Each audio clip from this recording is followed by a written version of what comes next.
So I was like at the beginning of the year to do a couple of episodes that are around things that I am working on in my own life. Resolutions episodes, you might say. And something I've been working on over these past months, years, is being able to sit with doubt. Not just doubt, being able to sit in the wonder of uncertainty. Because the first person we believe our own easiest marks are ourselves. The stories we tell, the things we think we already know. So maintaining an openness, a curiosity, I think it's important politically. I think it's very important in my work as a podcast host, but it is, as much as it is anything, a spiritual practice, a practice of remaining present in the fundamental unknowability of this life and this earth. And my guest today has helped me with those practices in ways that maybe he would not have known. Stephen Batchelor is the author of many books on Buddhism and meditation, including this book he wrote with his wife, Martine Batchelor, called What Is This?, which is from a meditation retreat, a San meditation retreat that they held some time ago.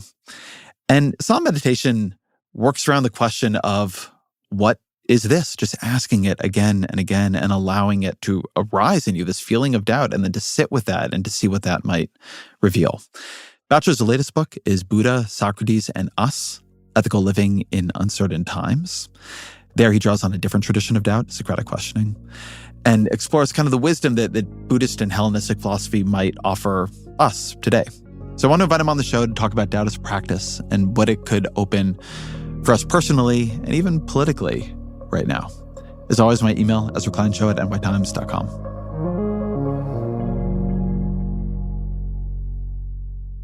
Stephen Batchelor, welcome to the show. Thank you, Ezra. So from the age of 27 to 31, you say you sat facing a wall for 10 to 12 hours a day, asking the question, what is this, repeatedly. So I guess the obvious first question is, why did you do that? Well, I became a Buddhist monk when I was 21 years old, and I was involved with a Tibetan tradition that put a great deal of emphasis on studying the texts, studying logic, epistemology, and really trying to get a clear conceptual understanding of what Buddhist philosophy was really about. At a certain point, I found that this kind of inquiry, as fulfilling as it was, did not really delve deep enough into my existential experience, as it were. And I felt an increasing longing to be able to actually put all the books aside, all the things I'd learned, all of my knowledge about Buddhism, and go to a place where I could just go back to the primary questions of what it means to be human, basically. And I went to South Korea, and there I entered a Zen monastery. The teacher had one simple instruction: ask yourself this question, what is this? And nothing else. Just get to grips with that primary question of your life. And initially, of course, the mind comes up with all kinds of clever answers. But after a while, hour after hour after hour after hour, the mind kind of gives up. And you find yourself actually in a state of puzzlement, curiosity, wonder, perplexity, in which a lot of my knowledge of Buddhism was just gently put to one side. A very good way of summing this all up is an aphorism that we find in Zen Buddhism. Great doubt, great awakening. Little doubt, little awakening. No doubt, no awakening. So drop me then more into the existential experience of doing that. Okay. What is it like to sit staring at a wall for 10 to 12 hours a day, asking the question, what is this? What is this? Well, initially when you start, and these retreats are 3 months, right? 90 days. In the summer, 90 days in the winter. It's a long period of time. But what happens is that in the first couple of weeks, the mind still keeps coming up with all these clever answers and theories and maybe even little enigmatic little Zenish kind of poetry or whatever comes up. But at a certain point, that sort of quietens down and you just come to rest in that quality of amazement, astonishment, that you're here at all and you're in this moment. It's not that the wonder or the questioning is just going on between your ears. It's not an intellectual question. It might start out in that way. But at a certain point, you can actually let go of the words altogether. You don't need to keep repeating, what is this, what is this? But you begin to discover what they call the sensation of doubt, an actual physical feeling, as it were, that extends right down into your belly. And that quality, that embodied quality of wonder or questioning, then begins to actually infuse your day-to-day consciousness more and more. It becomes part and parcel of your fundamental experience of being conscious. The world is not something you just take for granted so much anymore. Or meeting another person is not just a sort of social interaction, but underlying that encounter with the nature or people or animals, you begin to be more and more attuned to the sheer strangeness that this is all going on at all. The world, other people, my cat, whatever it is. And that opens up a quality of relationship with life itself that I found deeply nurturing. It somehow reconnected me with the organic foundations of my life, but not in a way that I just let go or stop thinking. I mean, as a human being, you're always thinking in a way. But this provides a framework, an embodied frame, in which to maybe think from your belly rather than think from your head. I worry that somebody listening can think I'm asking this from a point of gentle making fun. So I want to say that What Is This, the book that tracks a retreat you and your wife Martine did, is one of my very favorite books on meditation. And I reread it every couple of years. Mm-hmm. And so I've spent a lot of time doing this practice. And one of the reasons I wanted to have you on is that I've been doing it a lot lately. My experience of it is right at the beginning when I start doing it again. Mm-hmm. I get that sensation of doubt, that sensation of freshness in looking at the world. And then fairly quickly, my mind becomes dulled to the question. Yeah.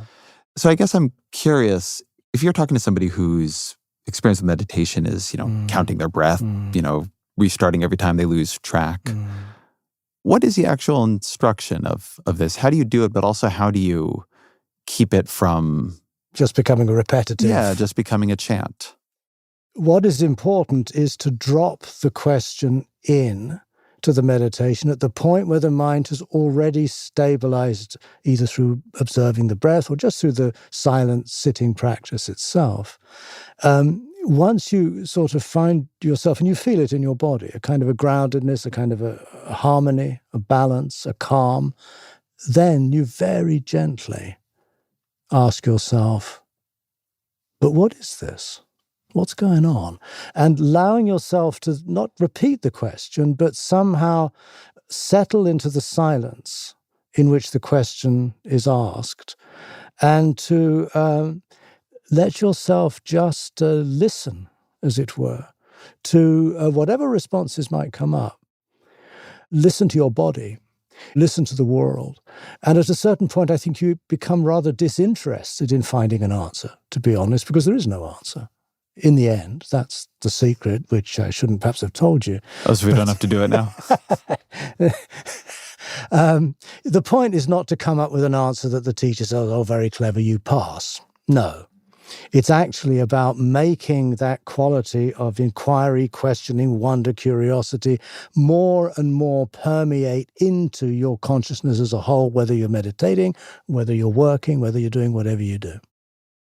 I find doubt to be a very healthy and very difficult emotion to cultivate. Yeah. In my meditation practice, in my politics, Mm-hmm. I think people often hear it as skepticism, which can also be good, but can also be negative, particularly if only externally directed, right? You're skeptical of what everybody else believes, but you're quite certain of what you believe. And so I think I've latched onto this because I think the strengthening of a muscle of internal doubt is an important virtue, actually. Yeah. Doubt has really been structured across your books. It's been very present for you. What is, I guess, the definition of doubt to you, and what is the use of it? Well, doubt, even in Zen Buddhism, is understood to have two quite separate meanings. There's the doubt that actually inhibits you from doing anything. For example, I'm not sure if this practice is really going to work. I'm not sure if I really believe all this stuff about Buddhism. So we're not talking about that kind of doubt, that vacillation, that uncertainty, which is kind of inhibiting, but rather a quality of doubt that somehow lies at a much deeper place within your experience. I might call it an existential doubt. One way in which we might think of it, it's being uncertain about the great matter of birth and death. So it's a kind of existential uncertainty, the capacity to make your life into a question for yourself, rather than relying upon the certainties or quasi-certainties about, well, I know who I am, I'm this person, I've done that, I'm this important, Buddhist or whatever.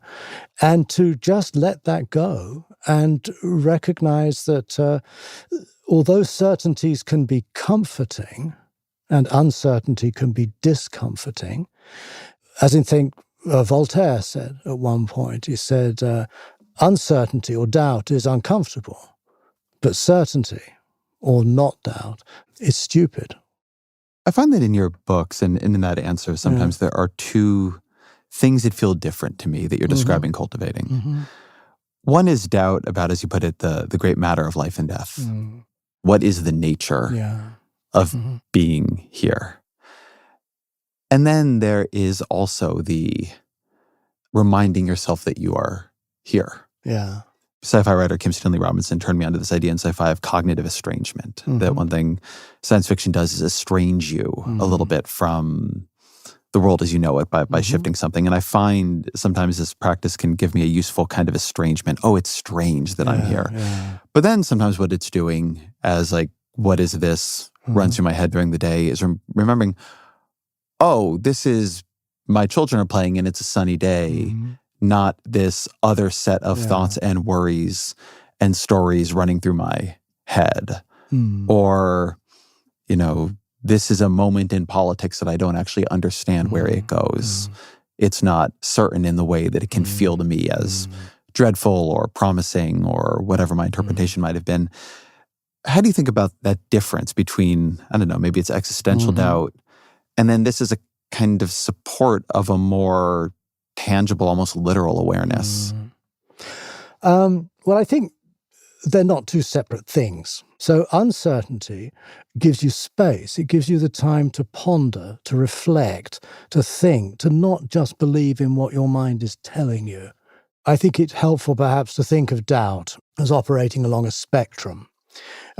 Maybe with the sort of, practical doubts that we have all the time, practical questions, where are my kids, or what is that person up to on that building, whatever. And that could be quite necessary and useful to sort of work with that.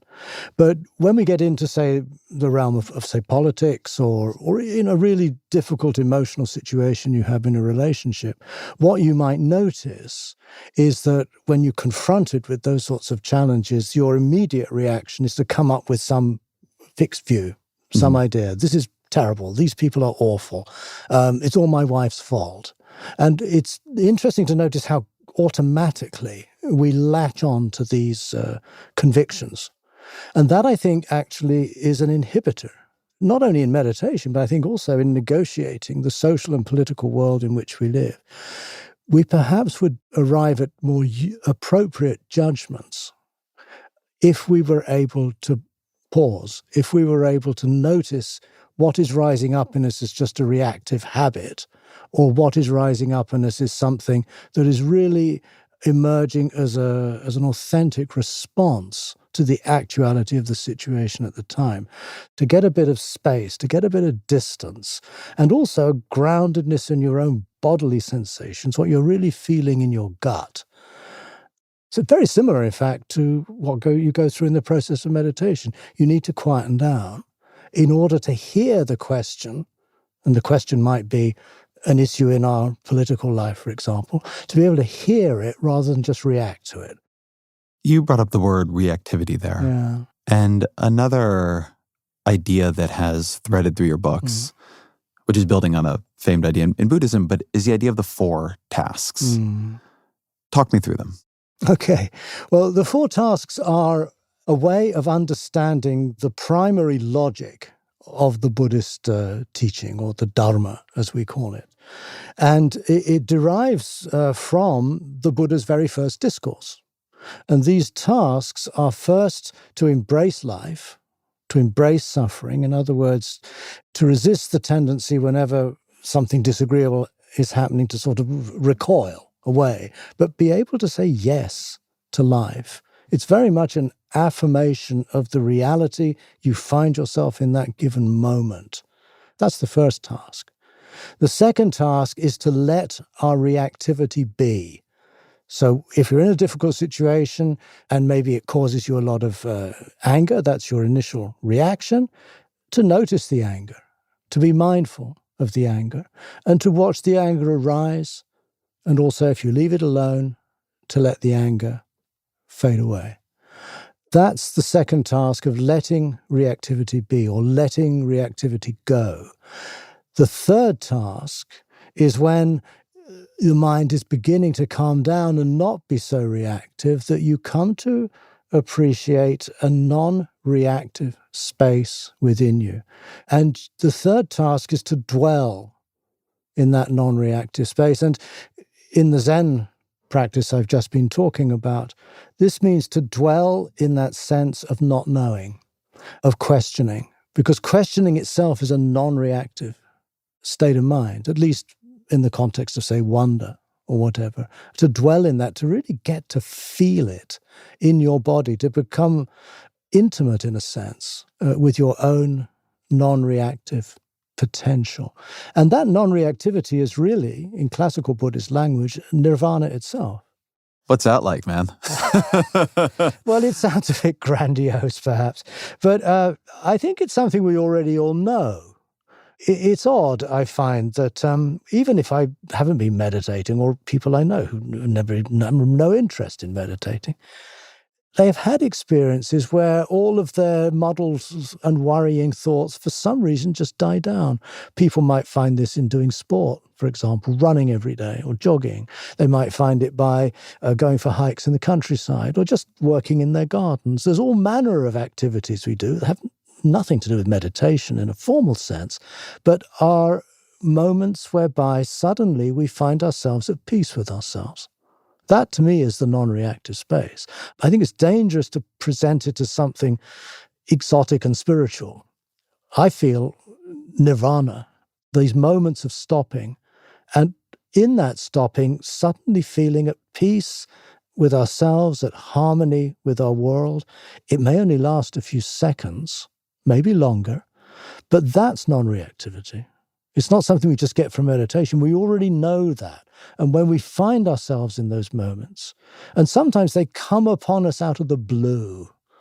You know, one day you're just leading your everyday life and you sit down on a park bench, and for some reason that you cannot explain, you find yourself still and quiet. The mind's chatter has died down. And in that moment, and this is the other side of non-reactivity, the world reveals itself more luminously. The problem with reactivity is not that it causes you suffering, although it often does, but it actually inhibits you from experiencing the wonder of life itself. So in moments of when you're on a meditation retreat, I'm sure you've had this experience. You sit for a few hours during the day, and then you go out into the garden, and the colors are brighter, The sounds are more engaging. And there's something about the sheer joy, in a way, and mystery that we're able to encounter, which is the world is rendered more vivid and bright. So non-reactivity feels like a sort of an inner peace, if you wish, a quietening down. And in the doing of that, the world is subtly transformed in a way that brings forth its richness and its wonder. But that is not the end of the path. That is actually, in my understanding, where the path begins. So the fourth task is to cultivate a way of life, to cultivate a path. And that means that this non-reactive space is not nirvana in the sense of the enlightenment or the goal of the path, but it's actually the most appropriate space for being able to make more useful and effective judgments. In other words, choices, a way of life that is not driven and inflected by these instinctive reactive patterns, these conditioned responses of our society, but rather to be able to respond to life in a way that is according, in alignment with my basic values.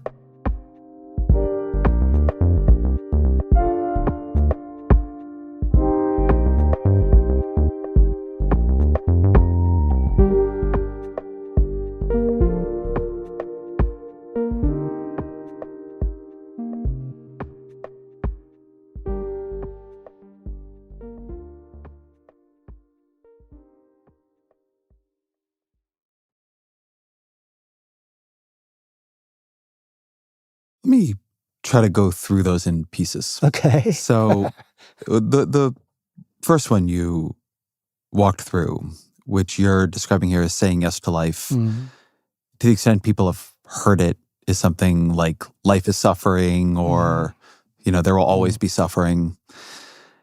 And so what I hear you saying on some level is accepting life as it is. That's correct, but not accepting as resignation. Acceptance could be seen as a sort of rather passive, non-involved kind of relationship to things.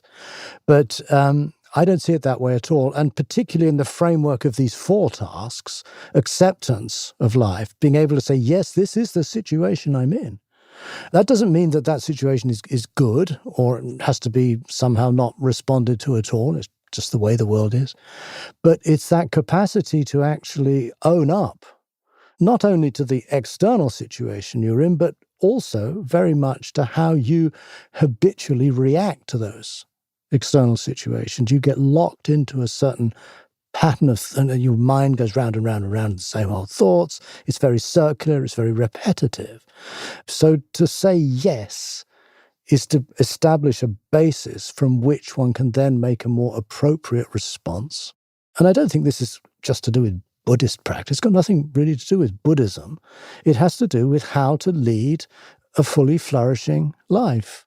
I always want to zoom in on the verbs here. Okay. Which I think a lot of mischief hides in them for people, or confusion for me specifically. You'll hear, accept, this is the situation you are in. I often am in a situation, I think, time to accept it. Then I think, okay, accept it. And nothing happens. Yeah, that's right. No, that's true. What is supposed to be happening there? The verb accept is doing what for you? What action is taking place, if any? Well, it's a bit like questioning in a way, like, what is this? Ask the question, what is this? It can be what in Zen they call a dead word, or it can be a live word. I mean, what is this repeated as a mantra is a dead word. But what is this asked from your guts is a living word. So I think we can make the same distinction between acceptance. Accept things as they are. Could be a kind of encouragement not to do anything and just to sort of be a passive recipient of whatever life is throwing at you with no recourse to do anything else. That would be a dead word, accept or embrace. But what would be the living version of accept? And that, to me, would be an embrace or a willingness to be in this world, despite all of its problems and difficulties and things you don't like, and to be able to encompass that, to comprehend it in a way that you somehow acknowledge that this, at this moment, is your total experience. And this is where any answer or response to the situation will have to come. It sometimes feels to me like the distinction here is between you can be in a situation, you can face up to it or not. Yes, that's right. There is a famous meditation that has a structure of, I'm of the nature to grow old, I'm of the nature to grow sick, I'm of the nature to lose people I love, That's I'm of the nature to die. And I understood that as simply I know that's true, but I don't know that's true. That's or I don't face up to that being true all that often. That's exactly the point. We all know we're going to die, in theory, and we might even worry about it sometimes, but I don't think we really know. And another meditation that has been very, very effective in my life, which I learned from my Tibetan teachers, was the contemplation of death. Death is certain, but the time of death is uncertain. So once again, you have this tension, certainty, uncertainty.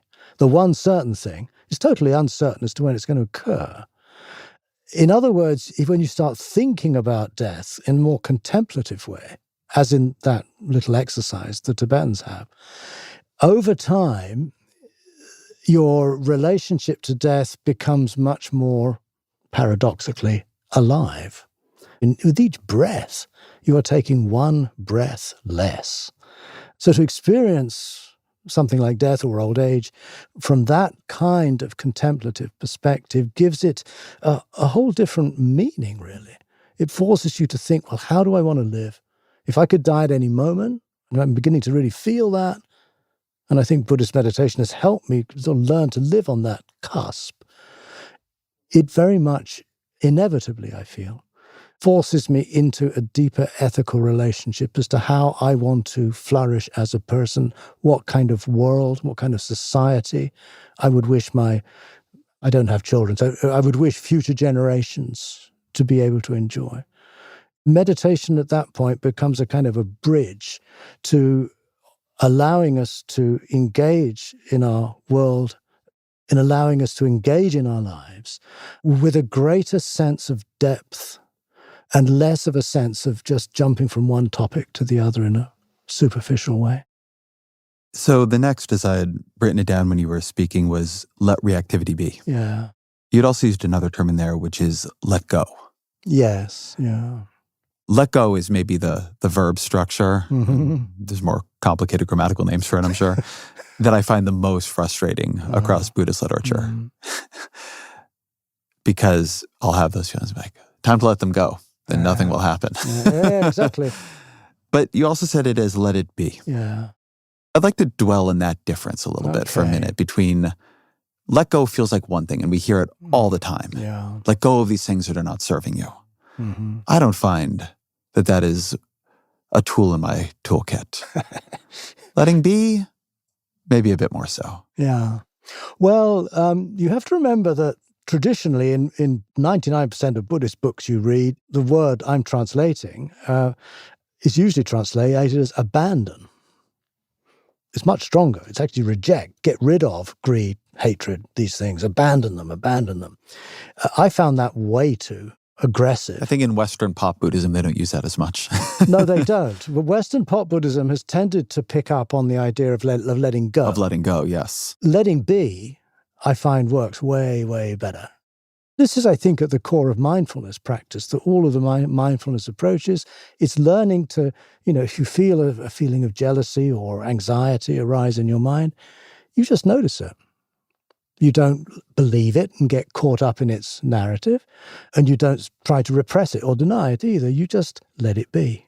Let it be works really well. And it works well also because the whole heart of any mindfulness intervention is to actually see things for what they are, which are transient, contingent, and just let them to follow their own natural course. And they will slowly, not immediately, but over time, they slowly diminish. And even if they don't diminish, you become more and more centered in the non-reactive quality of mindfulness. As soon as you are mindful, you're already being non-reactive. You're noticing rather than reacting. You're observing. And that's what frees you from entanglement in these often very powerful thoughts and emotions that surge up within us. In my very unawakened, amateurish attempts to work with all this, I have found it helpful for me to think about the thing you're not supposed to be doing. Mm-hmm. I sometimes think of it as trying not to act from it. That's right, exactly. I had an experience. I think it's useful because it's a small one the other night where I'm on a bunch of group chats, and this particular group chat had gotten into an argument, including with me, at like 11 p.m. And I'd already meditated that night, and I found myself getting upset and feeling like I need to defend myself, and my chest getting tight, and feeling hotter, and thinking, well, I should let this go. I should be non-reactive. Yeah. And then nothing happened.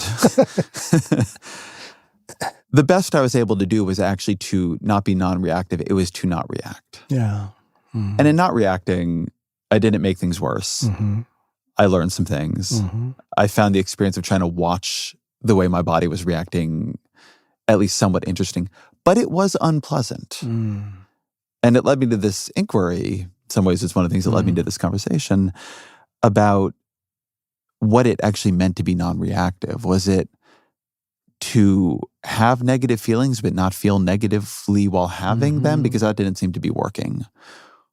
Or was it to just be feeling negatively and not doing anything, like white-knuckling your way through your feelings, which I'm able to do. I'm able to white-knuckle my way into not reacting to certain things. Or something else. Like, how do you actually understand the experience of non-reactivity? Well, I think what you said also is part of it. I mean, at times, if you're practicing being non-reactive, then at times it will be a white-knuckling thing. You find you don't have the inner capacity to just sort of remain calm and joyful and so on at all. It overwhelms you. But what I think meditation allows over time is you slowly start to cultivate a more embedded sense of the feel of non-reactivity. And this is when we come to task number 3. It's learning to dwell and to feel and to sense in the body what non-reactivity feels like. It's to become somehow intimate with that quality of your embodied experience. So it's not non-reactivity as an idea of something you may or may not do. You start to begin to feel this non-reactive quality, kind of infusing your but body. Let me hold, before you get to the place where you could feel that, there are these times when you're not feeling that.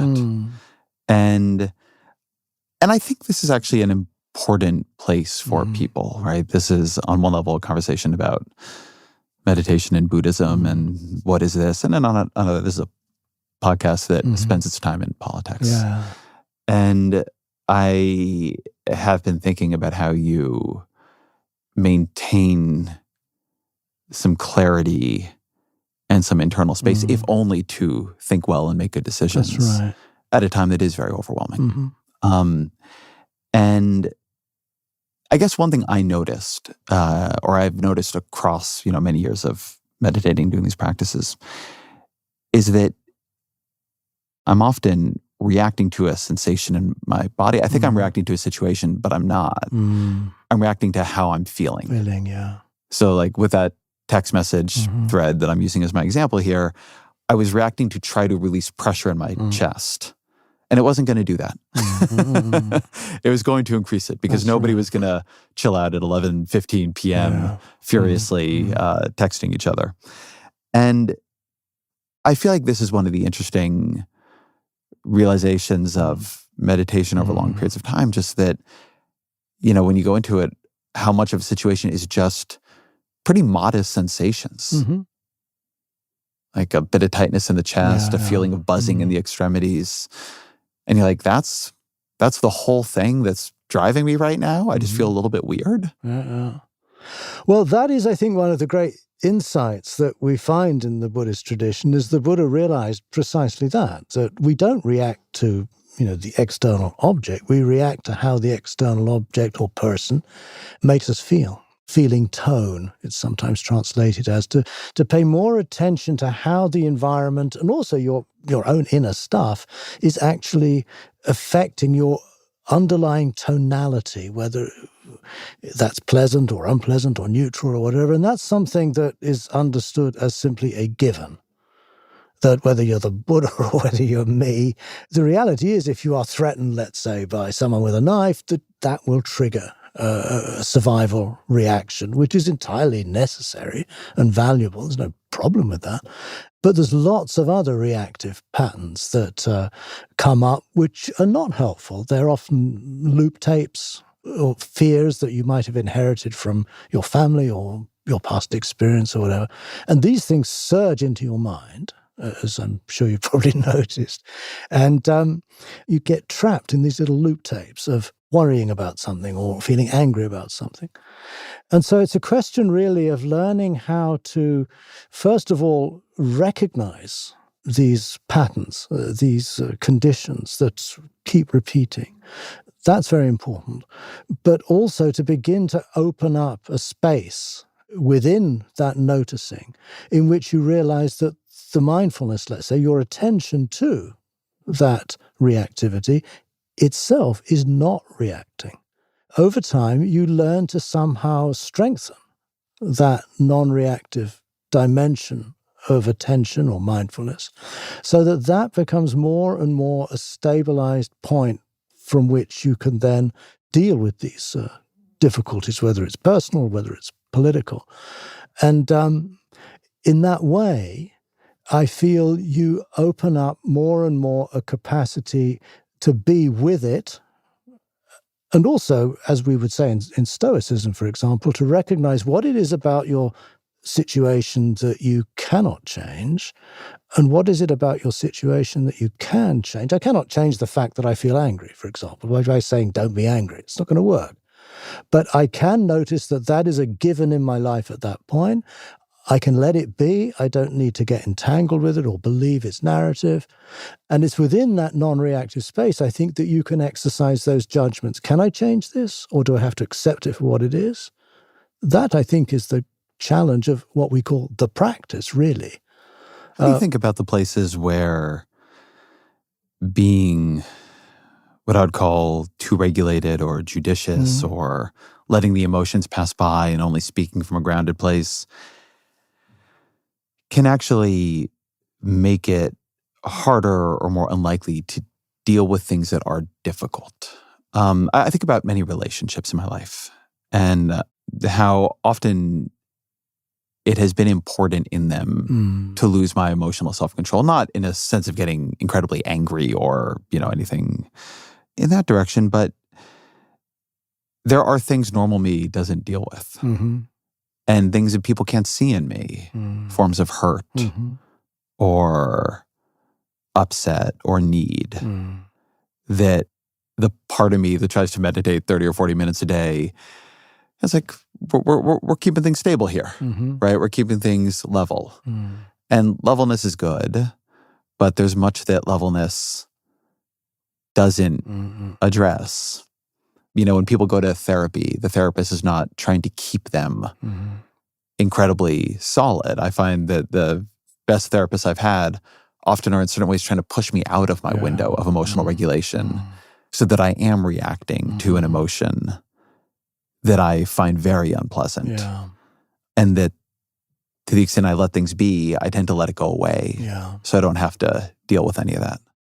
I think it is a quite valid criticism of Buddhism and meditation in general, that it can be used as a strategy of avoidance. Like the business of using meditation as a way to, in a way, numb yourself to the world. And I'm sure that happens. Why not? You come to dwell in your own kind of spiritual bubble. And that, to me, is not an appropriate response to the situation. The goal of this four-task practice is not to come to rest in some blissful nirvanic state at all, but it's actually to be able to respond more effectively to the world in which we find ourselves and the suffering and the confusion and so on that's going on. So you understand from the outset that this is a practice that is not giving absolute value to stillness and emotional equilibrium and so on. It's getting you into a space where you can then make the judgment to respond. And it could be that you need anger. I mean, I don't think anger is necessarily a bad thing.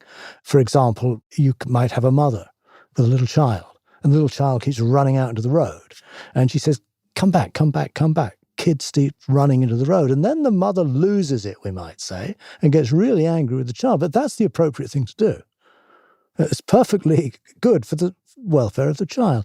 So I think one has to get out of this idea that's a kind of a priori set of good reactions or good responses that Buddhism approves of or other religion approves of. I think we have to find an ethic in which we're much more situational.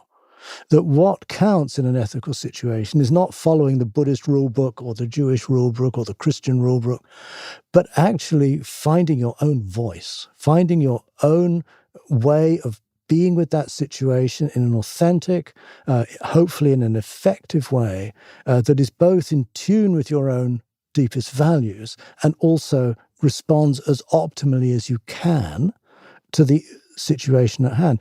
But being fallible, human, mortal creatures, we very often get it wrong because you can spend all the time you like trying to make the appropriate judgment as to what to do in a difficult situation.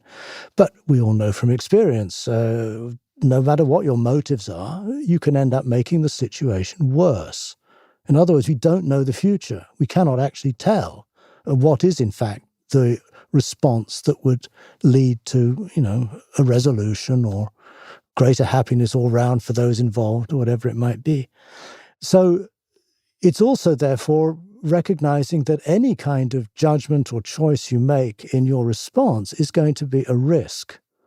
I think of this as an ethics of risk and accepting the fact that it's a risk. But it's important to learn from the mistakes you make, from the whether it's naive or whether, we make mistakes. We're fallible. I make mistakes. I'm fallible. I can get really worked up about things. I've done all this meditation for years, but I still get really fed up with some sort of events in my life.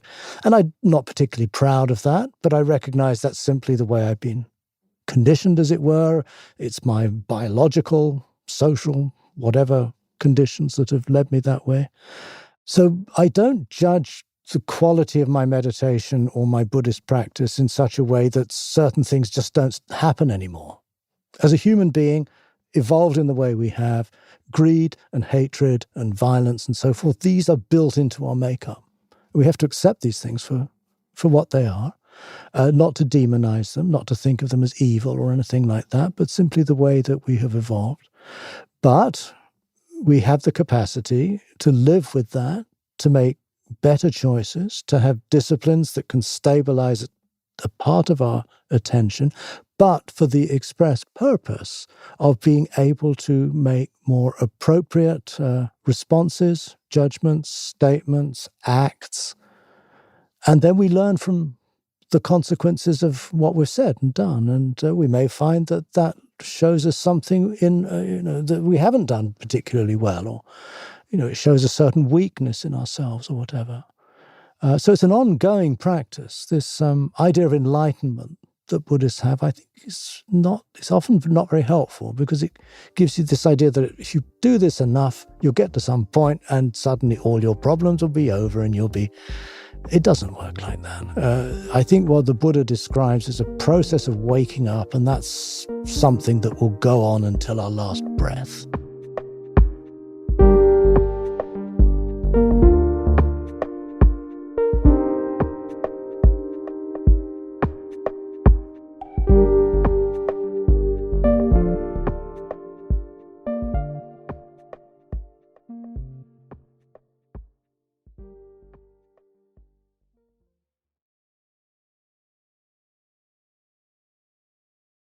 So I want to turn a bit more directly into politics here, because if the fourth task is to live out your values, politics is one of the places where people try to do that. And it's not, I will say for me, it's not exactly a zone of blissful non-reactivity.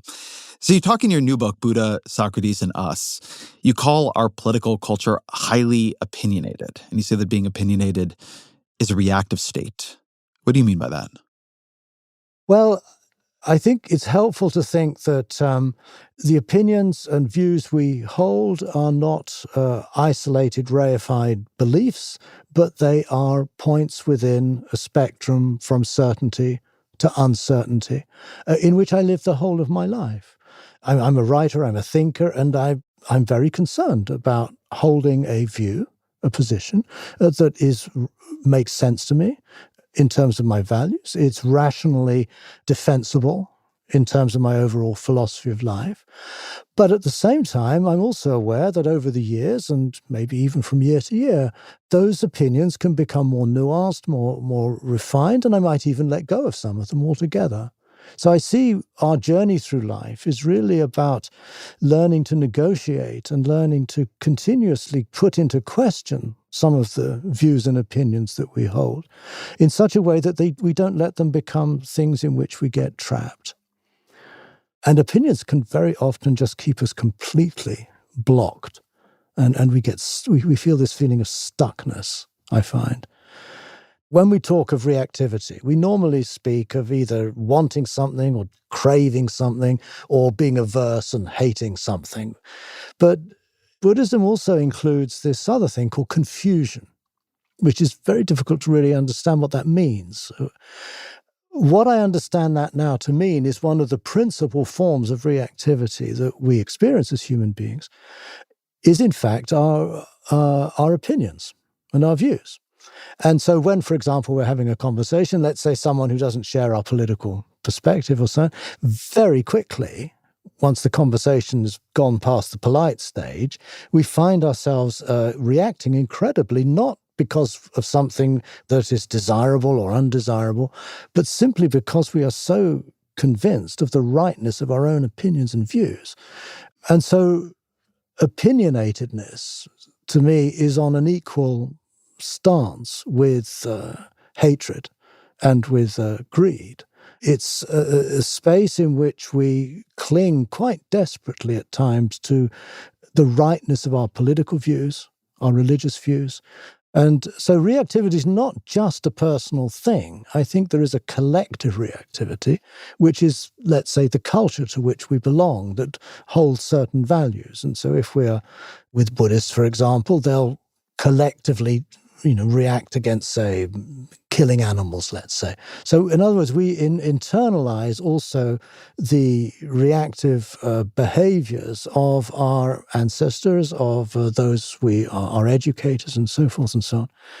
Now, that doesn't mean that we shouldn't think or we shouldn't have views about anything, obviously not, but we should perhaps learn to live more lightly with our convictions and to notice when the conviction turns into a kind of sclerotic hold on things that we just take to be normative.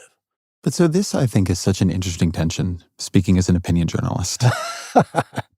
And it's one I struggle with all the time, which is too many of us who are politically engaged, ethically engaged, you have this question of, well, is that my opinion or is that my ethical perspective? Is there even a difference? That it feels that acting ethically often requires acting from a point of view. They are doing this. This is bad. It will hurt people. I am trying to stop them from doing that. On the other hand, there is a tension between that and uncertainty and doubt, a tension between believing you have come to the right moral answer and being open and non-reactive to people having answers that are different than the one you came to. And you're trying to balance this in the book, and you're balancing it in Buddhist ways and in ways that reflect the Socratic approach. That's right. But talk to me a bit about that tension. Well, there are times when those opinions, when the rubber hits the road, when I meet someone, let's say, with an opinion that conflicts with my own, I notice in myself a kind of withdrawing from the engagement, a kind of, in a sense, sort of barricading myself into my own particular view. And that's where it becomes problematic. Often I form judgments about people on the basis of just one or two things they say. And that's an extremely, I think, disrespectful way to deal with another person, to treat them simply as the incarnation of their own opinions and views and their political stance or their religious beliefs. I think as soon as you make that sort of fixed separation, you've basically abandoned any genuine dialogue or conversation or inquiry. And I found that this capacity to be alert to my own tendency to freeze and hold on a fixed opinion and feel somehow angry immediately if someone contradicts it, by opening up that space, it also opens up a kind of humility in which I recognize I need to know more about what this person believes. You create a very interesting distinction in the book between justice, which you say treasures certainty, and care, which treasures uncertainty. That's right. Talk me through that. Well, that's an idea that I picked up very much from the feminist ethicist Carol Gilligan, and it's sometimes called a feminist ethics of care. And she draws that distinction in a way that I found to be very helpful. Justice and care seem to be, again, poles of a spectrum rather than two totally separate things. And Gilligan recognizes that an ethics of justice tends to be what she talks of as a male. You have a system of law, you have rules, and you make your ethical judgments in terms of whether that's in accordance with the law, whether it's in accordance with the rules of your religious society or so on. And so you're more concerned with a kind of abstract model of what is right and wrong that you seek to then use to guide you to make real-world decisions. Now, we often find that justice alone can be cruel. I mean, you may believe, for example, that abortion is wrong under all circumstances without paying any particular attention to the plight of that particular woman and her unborn child. It's just wrong by definition. It's never to be allowed.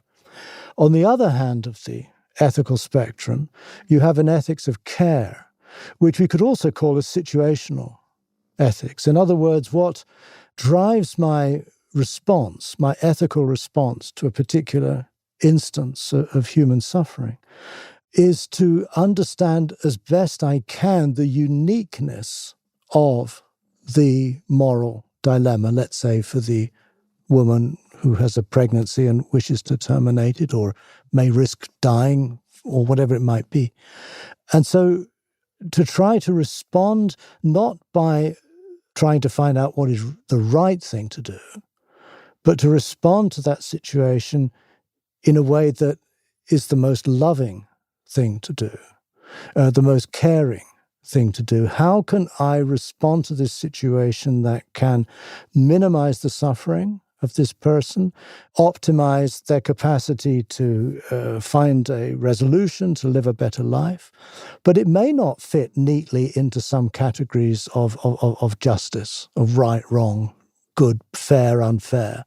But it is responding to the actual deep experience of that suffering person at that moment, and I seek to respond to that as caringly and as lovingly, which might include, for example, recognizing that in her case, to proceed with an abortion would be the appropriate thing to do in that situation.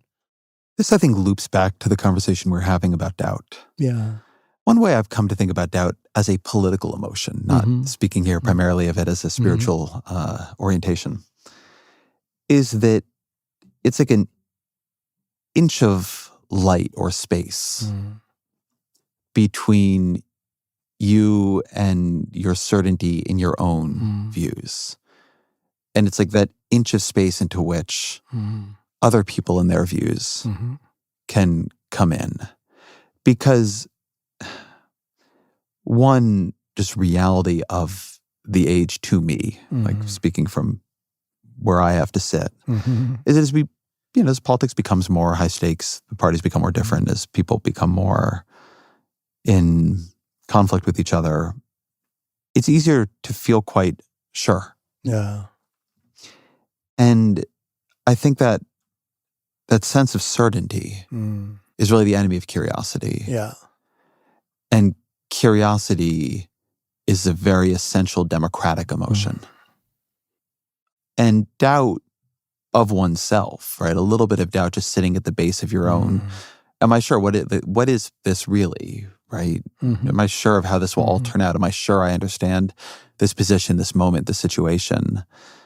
Is just enough to maintain a conversation. But if you have certainty, then there's no reason for a conversation. That's right. And I think that's become for me a very important branching path in politics. It's a reason I found myself doing these what is this meditations right now, that the work of maintaining enough self-doubt to maintain a little bit of curiosity about others, so you can maintain and I'm not saying I do it well or do it all the time, but it feels very important. And maybe it gets to the other side of your book, which is about Socrates. Yes. Yeah. Who's much more of an explicit political actor and talking about high-stakes political topics with people in his time, but always from this place of probing. Yeah, exactly. Why in your, however many books you've now written, why turn to Socrates? Why turn to that kind of more philosophical, almost gleefully undogmatic approach to questions? As you're suggesting, what Socrates is famous for is this relentless probing of the interlocutor's mind and understanding, and also the relentless probing of his own mind, his own understanding of what the virtues are. And his analysis of the virtues very often ends up in what he calls an aporia, which is a sort of a suspension of opinion and views. So Socrates will often say, actually, I don't know what justice is, for example. I don't know what wisdom is. But on the other hand, I never will cease inquiring about them. And this I found very, very helpful. Just a clear definition of justice may always elude us, but that doesn't mean that we cannot benefit by constantly asking ourselves what justice is. And I think what Socrates, in a way, comes to in the end is recognizing that justice, for example, or wisdom are not things that you can define abstractly, but they are qualities of human life that are enacted in real-world situations. So when we see a person in a situation acting justly, we intuitively know that that was a just or a wise or a courageous thing to do. But that doesn't require us to have some a priori definition of what that virtue is. And that's very similar to when the Buddha describes what he calls samadhi, which could be translated as the right view. It often is the right or the complete or the authentic view, perhaps. So an authentic view is one in which you do not reduce your understanding to a definition about which you then claim certainty. That is what it is. We've pinned it down. But rather a constant ongoing quest into what the virtues are, what it is to be good, for example, with an understanding that you're probably always going to be asking that question as long as you are a living ethical being.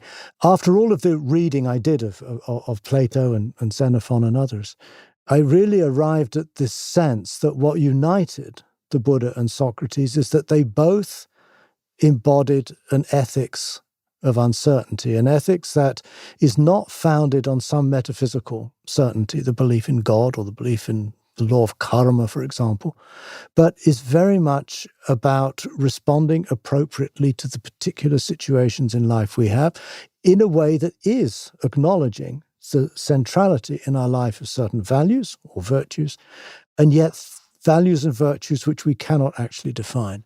Is there comfort in all this or only discomfort? And what I mean by that is that something we so want and seek is certainty. Yeah. From religion, from spirituality. Like, tell me there is life after this. Tell me there is meaning to all this. from politics. Tell me I have the right answers. Tell me this person will do the right thing. That this sort of radical ethic, spirituality of uncertainty that you're offering here, that you offer throughout your books, there's a beauty to it, I think, but also where does it leave you standing? What is this? Well, I have found, and I continue to find, that this sort of understanding life as a work in progress, as an open-ended journey to some final goal which we do not perhaps even know. To put it bluntly, really, this approach makes me feel more fully alive. It enlivens me. It keeps me on my toes. And I feel in our world today, which is so caught up in these binary conflicts that seem sometimes overwhelming, politically or religiously, that there must be another way.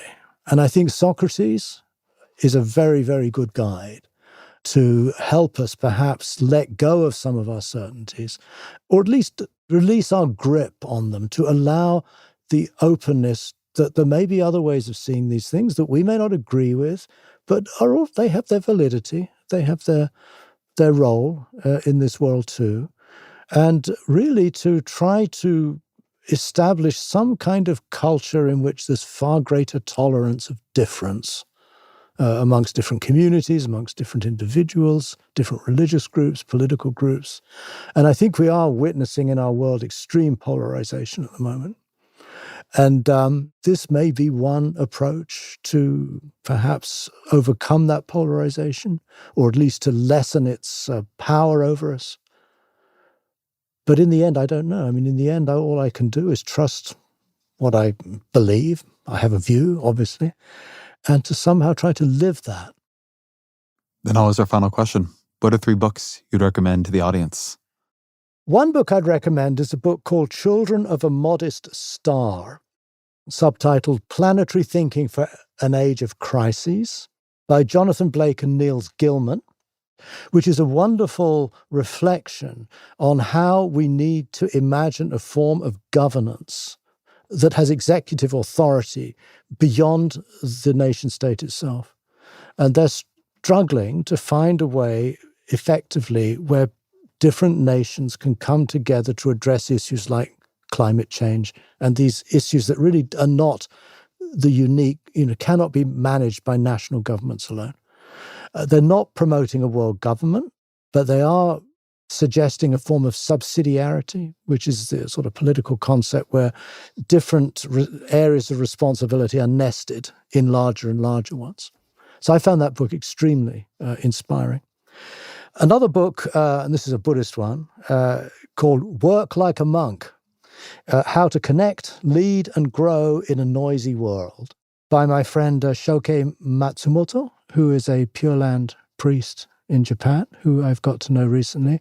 And it's simple, it's down to earth, and it's basically based around a hypothetical conversation between a business person living in the world and a priest living in a temple in Japan. It's really good. And finally, a book called The Second Body by an English woman novelist called Daisy Hildyard. It's not a piece of fiction, it's an essay on what she calls the second body, which is a highly imaginative way of understanding that our physical body, which is sitting on this chair right here, is actually only a relatively small part of my wider body, which extends across the world in, let's say, the waste that I produce, the plastic bottles and so on that end up in the stomachs of whales, or the working conditions of a garment factory worker in Bangladesh. This is an extension of my own body. And this is a short essay, and I found it was really, really brilliant. I've read it a couple of times.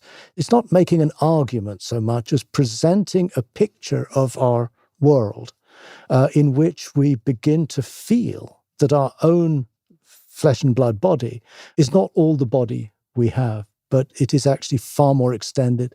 And by recognizing the impact of our own particular physical life on this earth, we can perhaps have a greater empathy for the worldwide suffering that both economically, climatically, and so forth and so on. So they would be my 3 books. Stephen Batchelor, thank you very much.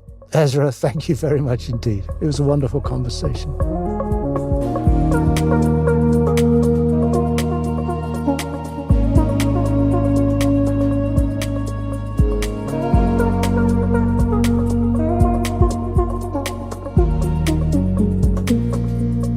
This episode of the Ezra Klein Show is produced by Kristen Lynn. Fact-checking by Michelle Harris. Our senior audio engineer is Jeff Geld. Our executive producer is Claire Gordon. The show's production team also includes Annie Galvin, Marie Cassione, Roland Hu, Marina King, Jack McCordick, Emma Kelbeck, and Jan Kobel. Original music by Dan Powell and Pat McCusker. Audience strategy by Christina Samuelewski and Shannon Busta. The director of New York Times Opinion Audio is Annie Rose Strasser.